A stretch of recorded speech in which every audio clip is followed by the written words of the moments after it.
Cheers, I love you. See you on the other side. Oh, jeez. You shut your mouth when you're talking to me. Nie nasrowie, ja mówię po polsku. I'm sorry. How are you doing that? I'm just a pig. I don't know what to say. Understand what cider is. It's better than beer. Whoa.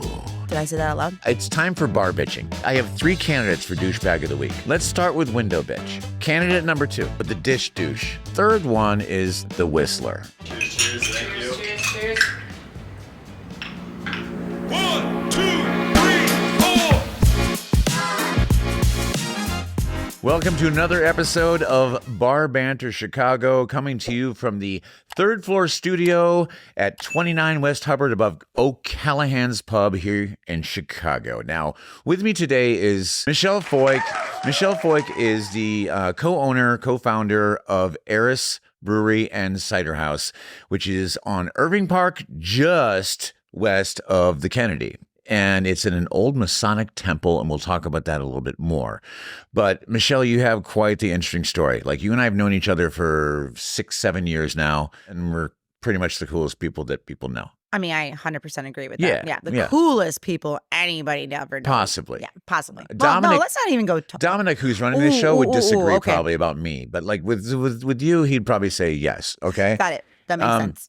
But the background on you, I want to get into right away before we talk about Eris Cidery and their brewery and their products and everything they have, and tell some stories, because that's what the show is all about, is to tell stories, right? Lots of stories. About, like, you know, the idiots. industry? Yeah. Industry. I mean, let's not call it the idiots. I mean, let's call it the industry first before we get to that point, because our industry is full of idiots. Thank you. Yes, that's right. You started off in beer.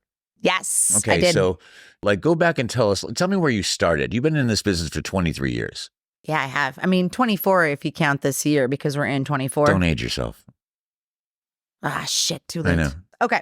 Honestly, 23 years old, I started with Goose Island. Oh, that's Yes. right. It was an interesting time. I was 23 years old. I worked at Clybourne for a year, and I said, I love Beer Geeks, but I ain't going to stay there. So they're like, Why was that? Just because there were so many, like, it was the age of, like, beer snobbishness, like, rising to the top. Yeah, it was 2000. It literally was 2000. And I knew enough about beer, but it was just a different culture. I was 23. I really enjoyed watching sports. I really enjoyed talking about beer, and I understood the beer culture about being a beer geek. Look at me right now, and I'm telling you, I get it.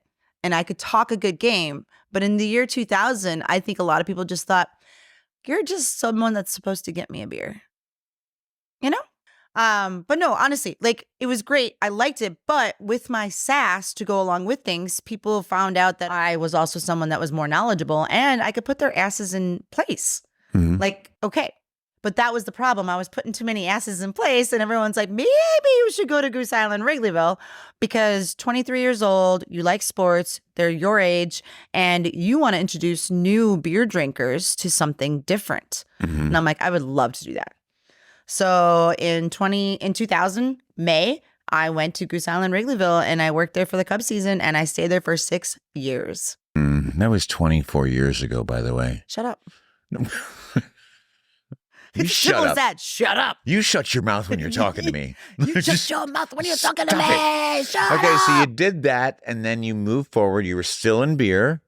Yes, I left to go away. I did Australia, New Zealand in 2006, but I was already a GM of Goose Island, Wrigleyville, which was awesome because I was the only woman GM on the block. And all the other GMs around the block were always worried about, oh shit, what's happening in Michelle's place? What's happening with Foik? Because that was my name. That's how I go by. So anyway, I came back to Goose and I asked them what I could do next, which, by the way, I had a little stunt at House of Blues. Or And stint. Stunt? Well, Oh, stint. stunt It's is like called if a you stint. jump off a building. Yeah. But a stint is like a little, you know. Oh, yeah. My first language was Polish, so I don't really know the American language. Sometimes I say, Oh. jak się masz? I can speak Polish. Nie na zdrowie, ja mówię po polsku. Dobrze. That means good. So my little stint was at House of Blues. And guess where we used to come and have our after parties? I'm just going to guess it was O'Callahan's on the second floor.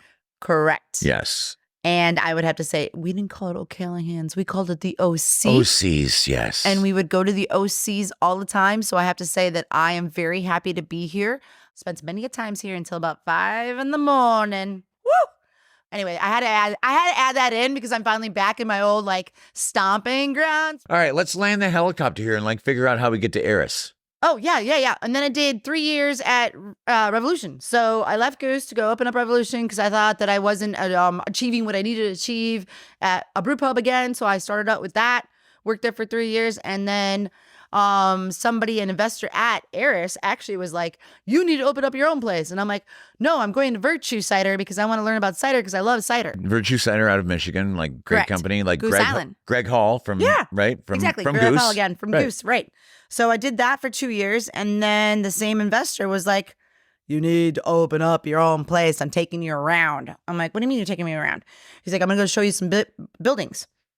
And the one building we looked at was this Masonic temple in Old Irving where there's no restaurants, no real There's nothing movement of around there. bars or anything, except for like OIB opened up maybe a year before we did. But like, Well, you have there the was Golden nothing Nugget pancake place, so it's I good. know. Rest in peace, man. Oh, I They know. closed. Wah, wah, wah. I know. But we did spend a lot of time at the Pancake House. But yeah.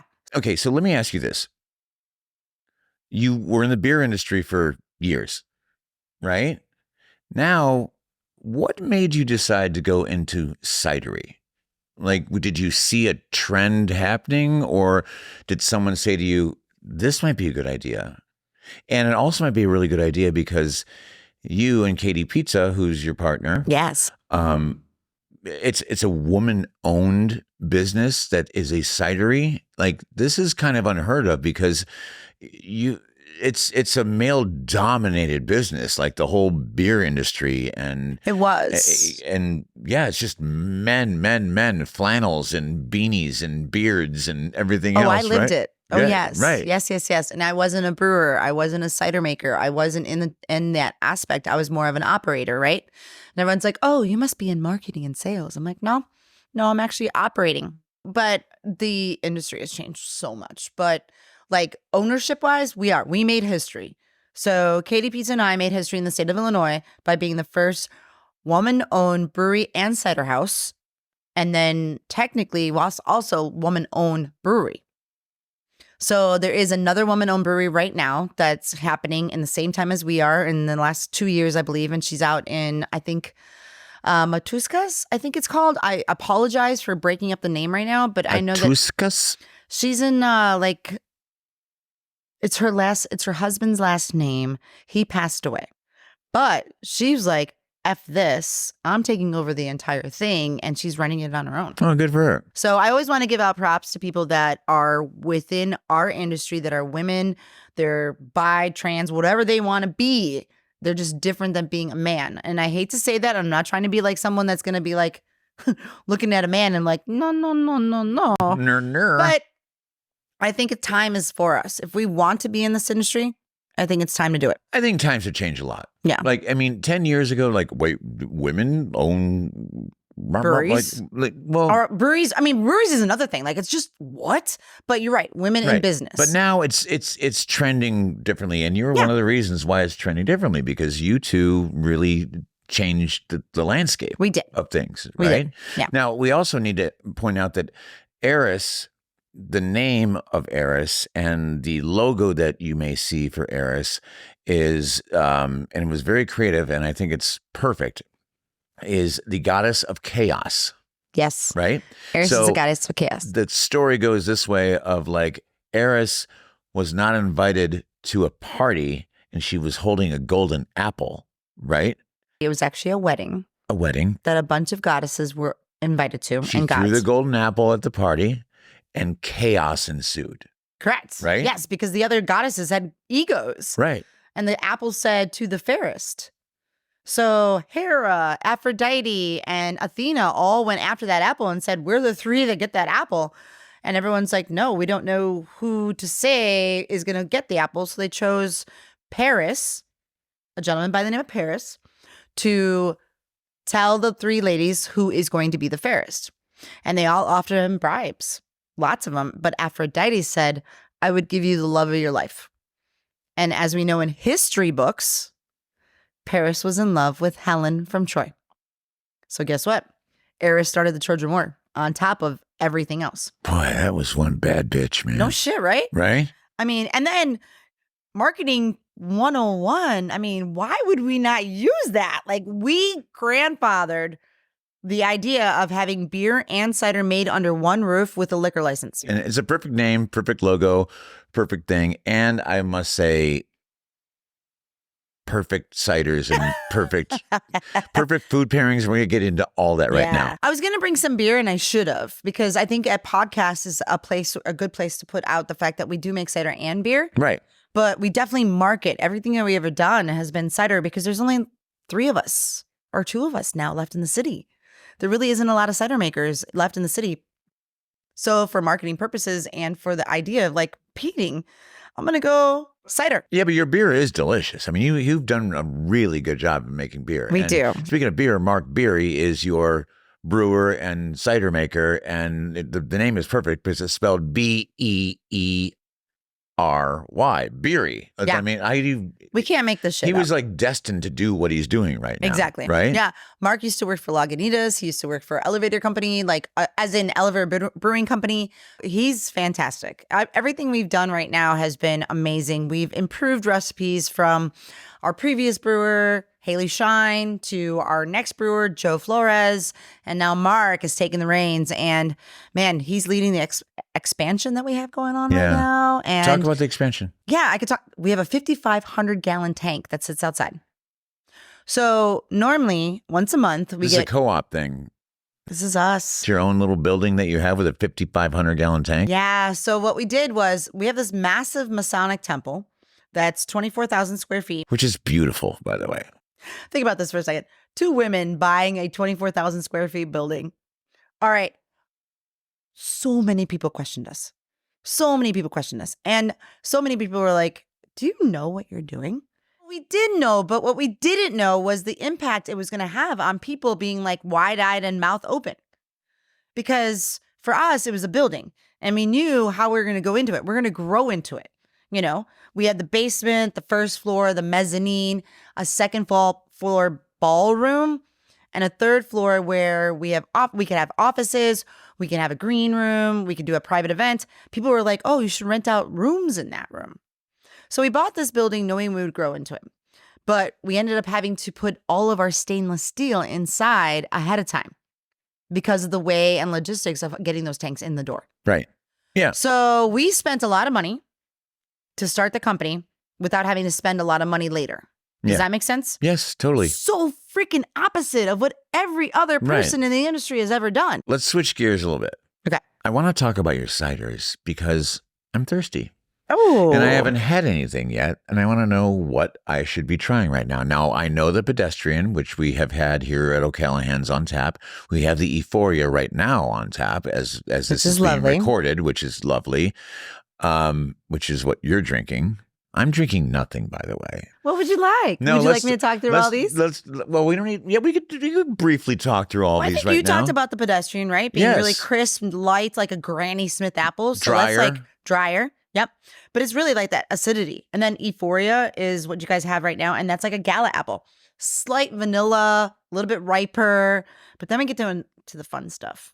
Yeah, we've got the blush with 2 different types of cherries. For the craft beer drinker, we have blueberries with mosaic hops. Which, yeah, it's got nice hops in it. Yeah, mosaic hops goes a long way. They're amazing. But the one that you really want me to try, which I have not tried yet, is what? Pepper jam. Pepper jam, which is what? What's in that It's one? our brand new seasonal. Okay. So we've had a couple of seasonal rotations and we did straw barbarella during the summer, but we have this new winter warmer and it's arbol peppers with strawberry. What a combination. And that leads me to, and we're going to try that in a second, but like what I want to know is how do you come up with the different, what's my favorite sound in the world? That's my favorite sound. Dude, I knew it would do can't that to repeat him. it. Do I it totally again. knew it would do that to him. how do you come up with your ideas? Who come is it you and Mark and Katie? Is it you and everybody else who comes up with like what combinations you want to do? It's a team effort. It really is. It's a team effort because we all kind of like think about different things that we've eaten in culinary, different like ideas. Every year for Christmas, we do a holiday cider. And the holiday ciders are really outside of the box. Like, hey, we may never make this one again. But somebody was saying, hey, we don't have anything that's really spicy or hot or heat. And pepper jam is something that we see during November, December, because it's on the Thanksgiving table. My brother-in-law makes it. So, this last year, Joe actually was like, let's use arbol peppers because we don't want it to be spicy. Because spice does turn people off. But heat is different. It's different. Yeah. It is. So we made a holiday cider called pepper jam, and we used arbol peppers and we used strawberries because we had strawberries left over from Straw Barbarella. So we're like, all right, let's make this happen. Here you go, sir. Thank you very You're much. welcome. All right, let's try this. So my favorite part about this, though, too, is that we went a step further. Oh, there it is. Yeah, you get a little bit of the heat there. You get the strawberry. It's not spicy. It doesn't like burn anything, but you just get nice all the way down to the back of the throat. It's really good. Mm-hmm. Like really good. Really good. Right. What do you pair this with? Oh, food. Any type of food. Well, no, I'm just Let me kidding. just say this. Let me just say this. Not any food. No. Your food at Eris is phenomenal. Now, what I would pair with this is I would put this with you do that quarter chicken. We do. Yes. They have a great quarter chicken with like vegetables and it's just Mashed delicious. potatoes. But also yeah. I might put this with your teriyaki salmon. 100%. Which because you get the saltiness of the teriyaki and the salmon, and then this kind of balances it out. You could also even go with something as plain Jane as our smoked mac and cheese. That's not plain Jane. That's good shit. Oh, Man. I agree with you 100%. But that creamy texture that goes in and it's just all cheese and like smokiness. Well, it neutralizes the heat too. Exactly. Right? Yeah. I've done Look this at a couple you, of times. culinary Look man. at you. I love it. Look at you. By the way, I need to say this. We are going to get into the segments of talking about stories and ripping on people. So just stay with us because that's what Bar Banter is about also. I love the fact that we're talking about that you're here. But like we've got some stories to tell too, right? Yeah, I mean, being a woman in this industry for that long, I have a little bit of stories. Do you still feel disrespected sometimes? No, I've never felt disrespected. No? I'll be honest. Well, okay. When you first started, did they roll their eyes at you? Well, that's kind of why I left to move on to Goose Island, Wrigleyville, because, 23 years old, like I said, I made a statement. I made some noise, but at Wrigley, it was great because I was able just to be like, no, I own this place. Or, see, that's what got me in trouble. And that's what got me to Eris. When I worked at Goose, when I worked at Revolution, I owned it. I owned it. I know that John Hall, Greg Hall, Josh Deeth all own those places. But no, you walked into my pub, it was Michelle's place. Because that's how I felt about it. That's how I made my name. I think that like it really takes like a different you're different and you're unique and you're strong, and it takes a certain type of person to be like, you know what, I'm gonna do this and you can go fuck yourself. You'll never hear me say that out of my mouth, but in the back of my mind is exactly what you just said. It's like the words in the back of your head are like saying that to me all the time. I won't ever say fuck you. I'll never say like that kind of things. I won't do that. That's not who I am when it comes to like running a business or whatever the case may be. By the way, the heat that just lingers here is perfect. It's not spicy. I love this cider. Dominic, no, it's fantastic. It's Dominic, fantastic. you there? Yeah. Oh, they can't see you, Dominic. But he says, yes, you're going to love this, by the way. Yeah, it's really good. Because Dominic likes some spice, a little bit of heat. So it's good. All right. So sorry. ADD squirrel, but your food is phenomenal. The pairings that you guys offer, Thank you. Your service is great. Your staff is like, oh, you're ordering this. Well, I recommend the pedestrian, or I recommend this, or the pepper jam, or this and that, or let's do this IPA, or let's do that, like whatever. But it's good. It's a great experience. Because they all believe in the place. They all understand the place. They all have been trained enough to understand that they enjoy the food, they enjoy the cider, they enjoy the beer. My staff actually sits down, has a meal afterwards, before, or whatever, and they come in with their friends. So like, I don't know how many places can actually say that, but it's a proud moment when people you work with every day, they can have your meal every single day, want to come back and be like, hey guys, this is where I work. Yeah. Yeah. So that's great. Yeah. Oh, you need a new drink. Hang on. Which one? What are you doing? I think I'm going to go pedestrian. Okay. Yeah, let's do it. There's that sound again. You want to talk about pedestrian and the flavor notes on this one? Sure. I mean, this is literally biting into a Granny Smith apple. So one of the things that I wanted to do with Eris, and we wanted to do with Eris, I should say, is relating the apples to the consumer. Because when I was working in a different company in the cider industry, we were trying to sell things that people didn't understand in 2012 because cider was a sweet, sugary substance and nobody really understood what it was around the world. You know, out of every place in the world, America is on the lower end of the scale because Australians drink cider, UK drinks cider. You know, everybody else in the world drinks cider, but we don't because we burned down the cider trees during Prohibition. This I did not know. Yeah, no, it's a true story. Prohibition happened. We burned down the cider trees. And then we had the famine and depression. So we started growing trees that we could eat so we weren't starving. Those apples are not the best apples to make cider. So that cider whole thing went away.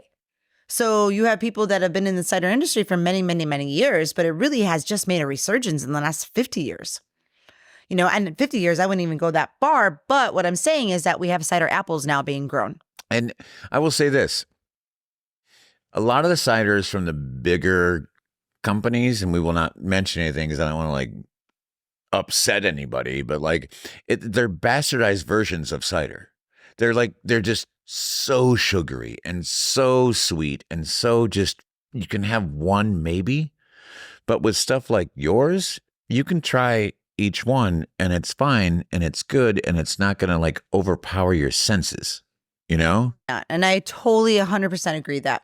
But being on the board about 10 years ago for the United States Cider Makers Association, which I'm not on the board anymore because I just don't have time, but we were also on that board. We needed to have the people that are growing the market for us at that point in time. So they sat on the board, but they also gave us money. And so like for me, if you start with the really sugary stuff, let me get you to the places that you want to be. Right. You know, and independent cider makers in the United States have really done well. We have been outgrowing the other cider makers, you know, and the other cider makers have also been looking at, hey, we have a specialty brand. We're making this, we're making that, you know, things on that end. So as an industry, we've been really working well together and, you know, they push the needle. But just like the craft beer industry, when you had the craft beer brands that were up on top, Sierra Nevada and bigger companies that had names, right, that were around for a long time, you know, craft beer, the smaller ones started itching away at their market. So it's a whole change. Like that's like the weird statistics that's happening right now. But I love Eris and I wanted to bring in an introductory cider because I wanted people to relate with Granny Smith, Gala apples. Then we go into our fruited ciders and that's going to be the cherries, sour cherry and sweet dark cherry, blueberry and mosaic hops. Like every craft beer drinker knows what mosaic and the hops. pepper jam. Exactly. Strawberry pepper jam, which is an amazing, you know, combination. And then straw barbarella is your strawberry and rhubarb. So like everything that we relate to, people have in their homes. They buy it at the farmer's market. They buy it, you know, in the grocery store. I don't mind being a grocery store cider. I really don't. Because you know what? Why would you? Yeah. Right. I want people to understand what cider is and their that you ideas. can pair it with different food, which is the so best good. thing too. It's the same thing as beer, right? Exactly. All right. It's better than beer. Ooh. Did I say that out loud? Whoa. It's better than beer. Whoa. Culinary At wise, times, culinary wise, well, you can cook with you can cook with these ciders too, and like way better make than it- beer. make- I've made many things with beer, make right? make a really nice reduction with one of the ciders and whatnot. You could do a demi But you can glaze also with it. brine with Right. cider. Oh, like no, a turkey during Thanksgiving. By the way, people, Oh! this is the truth. I brined pork chops a few weeks ago with pedestrian cider. I needed nothing else. Normally it's like the milk, the sugar, the herbs, this and that. I just did pedestrian cider. Boom. Dude, that acid makes it so tender. Threw that shit in the air fryer after putting panko breading on it, and it was delicious. Before we get into our stories and like I like to call it like my bar bitching stories, Yeah. which is always fun, right? There's one cider that has not been talked about right now, and that is leading me to us to have a shot. Ah! And that is Apple Ort. It's our Malort cider. Apple Orts. Apple Ort. Yes. The German word for apple. Apple Apple Ort. Ort. Because of Malort. All right, for those of you who don't know about Malort, Who does not know about Like, Malort in Chicago? no, read up on it. It's a Chicago thing. It's Bunny was on the show. I know. Go How check can out you not episode know 8 or about whatever Malort? it was. All right, so let's talk about your Apple Malort. Apple Ort. Apple Ort. Good job. Okay. So CH had given us a bunch of Malort barrels. So Malort had a program where they were putting different like things in barrels. So Malort is usually not barrel aged, right? But they were doing it for different types of a SKU they had. So they're like, hey, we've got this Malort barrels in house. Do you guys want some? And I'm like, hell yeah. So we got about 4 barrels. This started about 4 years ago. From So- CH. From CH, yeah, when they got Jepson Malort again. So 4 years ago, we started this whole thing where we got Malort barrels. We added in our base cider, which is literally the driest cider you can get. And we pop it in there and we let it go for about 6 months. Now, I know in beer, you want to do 6 months to a year when it comes to a bourbon barrel with your stouts. Well, the acidity on the apples that we have really hit the barrel hard. If it's wet barrel, you get a lot of Malort. If it's you also get the vanilla from the oak and the oakiness. So this year, the smells and aromas that we got from this was just all Malort. Bitter and nice and like just But like not off the front, but like a nice Malort finish. yeah. Well, Yeah. I call the tagline "No Malort Face." With that said, Oh man, gotta do it! I mean, we have this. Yay! What if you did a bomb? What? What if you did a bomb with the cider? Oh, Dominic just came up with an amazing idea. Okay. Oh shit, I Here we like go. that. No, we got this. No, we I got like this. So we're doing like Malort bombs in. Yeah, I'd say just like pour one of these in there. Like what's Drop it the on. basic cider we want to do it in? Looks That's like the it for expert you. here. Is this a first? Yeah, I've never done a bomb. Oh, we're doing a Malort bomb. We have Malort. I can't believe I've never done this. I can't believe. This is a great idea. You know what? I mean, it is the most silliest idea know I've heard of why? all day, but it's a No, great idea. Do you know? Because Dominic's a fucking genius. No, he is a genius. Like this totally and he's makes got sense. a young mind, and you and I are old, and we just can't think straight sometimes. Cheers. All right. I love you. Let's do this. Cheers, I love you. See you on the other side. Yep. Oh, jeez.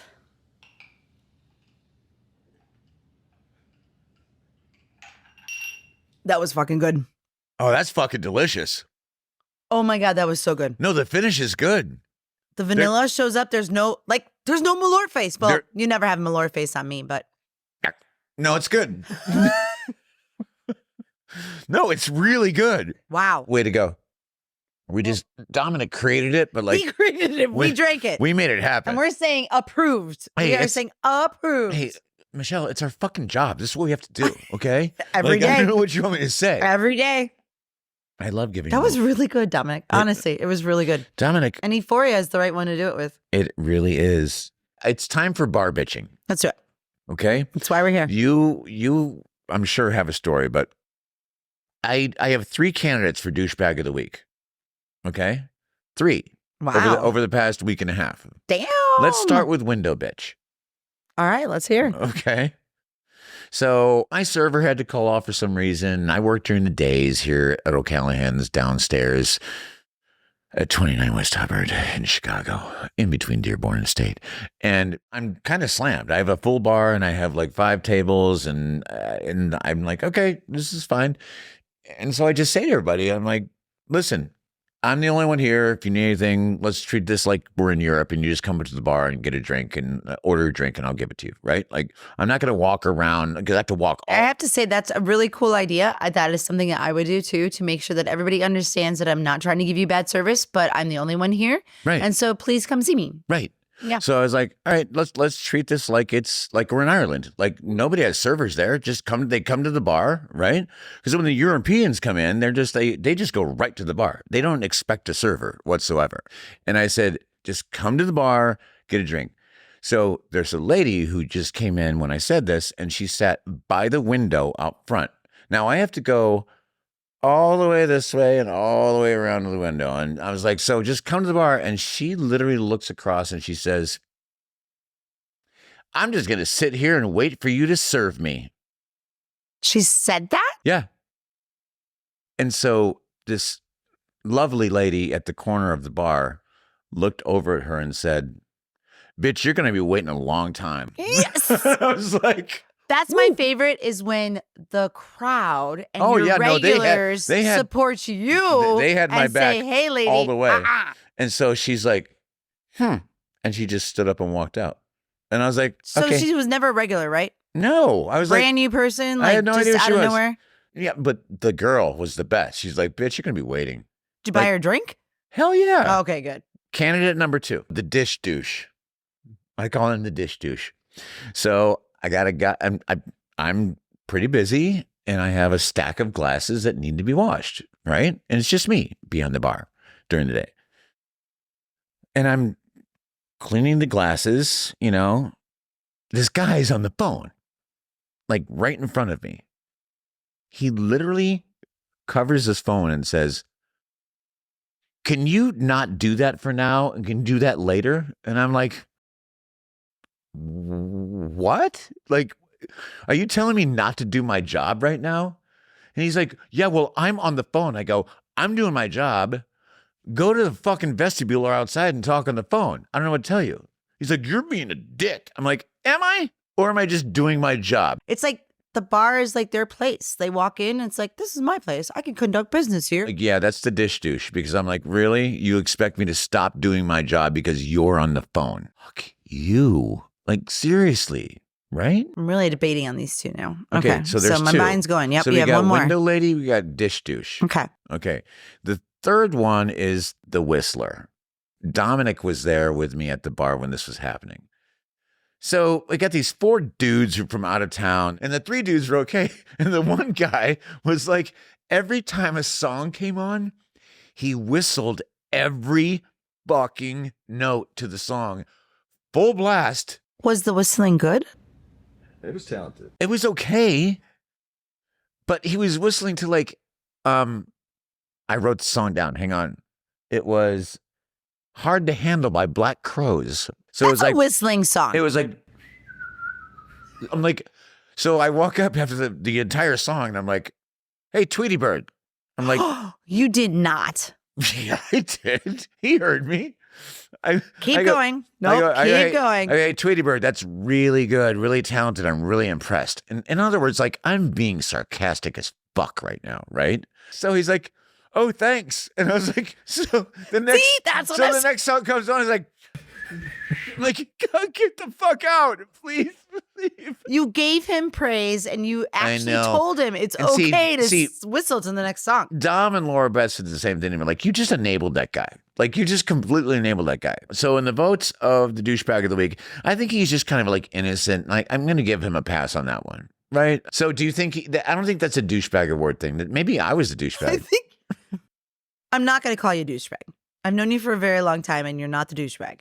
But your sarcasm got yourself in its own trouble. I know. Because I know. 100% you I know. gave him, enabled him You stop it. to sing the next song in a whistle. I know. So, I know. Okay, so let's leave him out. yeah, So I like it's window lady or dish douche. window lady. Window lady, right? You know why? Why? Because you had a supporter that comes to O'Callahan's all the time that had your back. Yeah.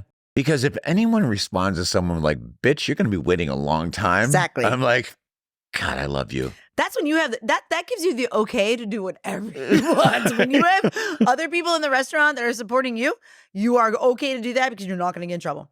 You have a story.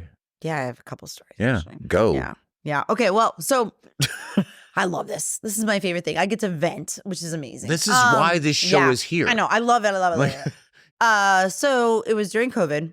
And we had this gentleman come in. He's like telling me about how he's like, I haven't been outside of any place in my house yet. This is the first place I'm going to. So like I said hello to this guy. I said, oh yeah, no worries. You guys can sit here. But there is an hour and a half, turnover time because like we had 50% of our occupancy. Like we have to like in and out. It was everything, a tough right? time. Exactly. And this gentleman was true.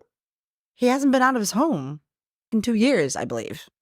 So he sits down. He has a couple other people around him.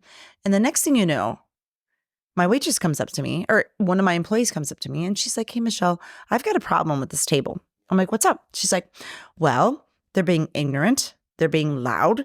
And they're just like literally, language. And she's like literally disrespecting me because I'm telling them they need to leave. I'm like, all right. So at that point, I'm like, don't want my servers. I don't want my employees have to deal with that when there's a manager or myself on the floor, right?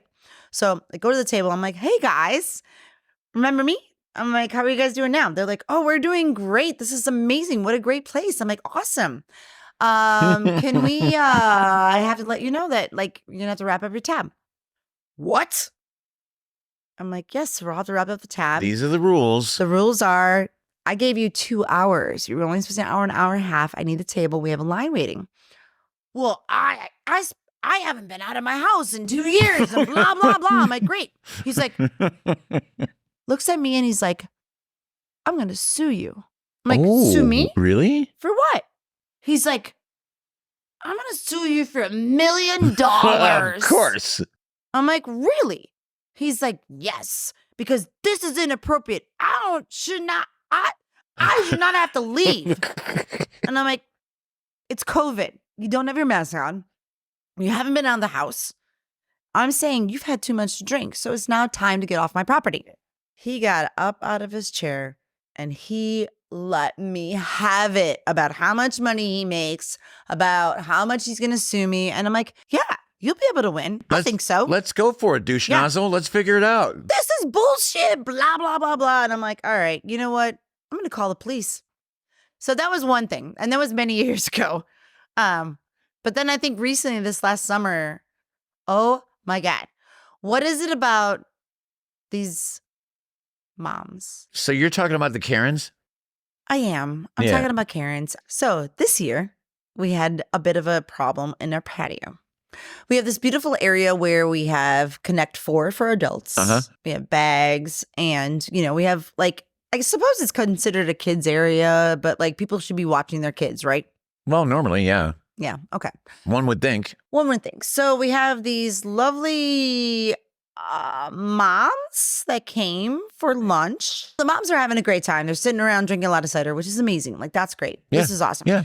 But the kids are running around. So we have all these flower pots everywhere, and we have Connect 4, and we have benches, and we have all this kind of stuff. And kids are having a fun time until my manager looks over, and these kids are taking the flowers out of the flower pots, throwing them all over the place. They're standing up on the benches and flip a bench and one of them falls. And then the moms are like, oh my God. But my manager came in and just said, what are you doing? She came up to the table of the ladies and they're like, what do you mean, what are we doing? And she's like, your kids are kind of like tearing up the place, terrorizing our garden. And they're like, our kids are fine. And she's like, are you serious? And she was trying to be nice. She has a child of her own. And she's just like, okay. Is there any way we could wrap this up then and get you guys out of here? They're like, are you pushing us out of here? Yeah. My manager was kind of like, well, I think your time is up. Yeah. And we need to take these kids a little bit more seriously. Yeah. So that was, I think it's nap probably time. about $500, if not more, of damage to all of our flowers, to our area. And then one of the ladies was like, I'm sorry, my kid fell off your bench. I'm going to sue you. I'm like, what? Yes, that's perfect. Our poor garden. I mean, I you can know. just go into the idea of like, be a parent. So Dominic posted something on Instagram earlier today and said that you're going to be on, showed your picture and everything, and said, like, ask a question. There was one question, and it said, Michelle, why are you so rad? Oh my goodness. I'm blushing right now for being so rad. I don't know. I think that one of the reasons why we're so rad is because we won the USA Today Eris Cider House of the United States. Like, we got #1 vote. We are the best cidery in the United States right now. How do you go wrong with that? That's why you're rad. But what makes you extra rad is you take no crap from anybody, and you're still the sweetest fucking thing in the world. And you make a great product. Thank you. And you care about people. Wow. Like, that's Yes. That's what matters. I will take that. I will, for the first time in my life, take that and really honestly say thank you. Because I feel like everything you just said right now does encompass what I believe in. So Yeah, I know. You're a badass bitch. it's hard, but it's hard to acknowledge. But I will acknowledge it. Say it. Listen, I'm what going to am be I your saying therapist. again? I'm Let's be do your it. Let's do therapist. it. Say it. Let's do it. Say it. Together? Say I'm a badass Together? bitch. I'm a bad ass bitch. Excellent. Excellent.